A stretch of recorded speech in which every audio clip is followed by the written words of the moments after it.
চীনের ঐতিহাসিক নগরী কাইফেং, যেখানে সময় যেন হঠাৎ করেই পেছন ফিরে যায়। এখানেই অবস্থিত ওয়ানসুই মাউন্টেন মার্শাল আর্টস সিটি, একটি ব্যতিক্রমধর্মী থিম পার্ক যা উশিয়া চীনা মার্শাল আর্ট ফিকশনের কল্পজগৎকে এনে দিচ্ছে বাস্তবের মাটিতে। সং রাজবংশের আদলে গড়া রাস্তা, প্রাচীন স্থাপত্য আর চারপাশে ছড়িয়ে থাকা হাজারো ক্ষুদ্র নাট্য পরিবেশনা প্রতিদিন এখানে জন্ম নিচ্ছে অসংখ্য গল্প, কোনো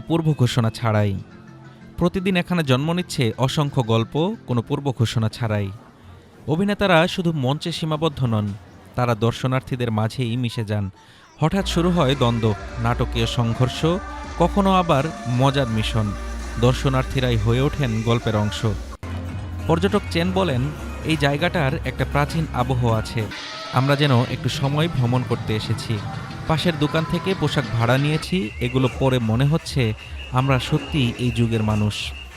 এই থিম পার্কের গল্পগুলো উঠে এসেছে চীনের সাহিত্য ঐতিহ্য থেকে, বিশেষ করে ওয়াটার মার্জিন সহ বিখ্যাত মার্শাল আর্ট কাহিনীগুলো থেকে।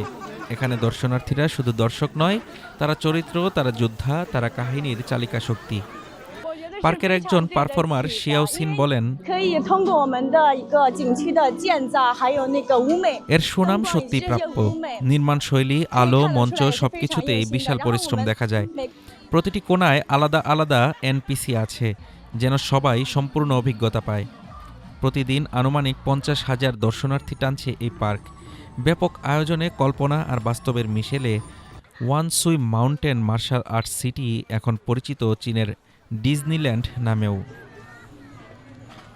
এখানে কেউ শুধু ঘুরতে আসে না, এখানে মানুষ নিজের ভেতরের যোদ্ধাকে আবিষ্কার করতে আসে।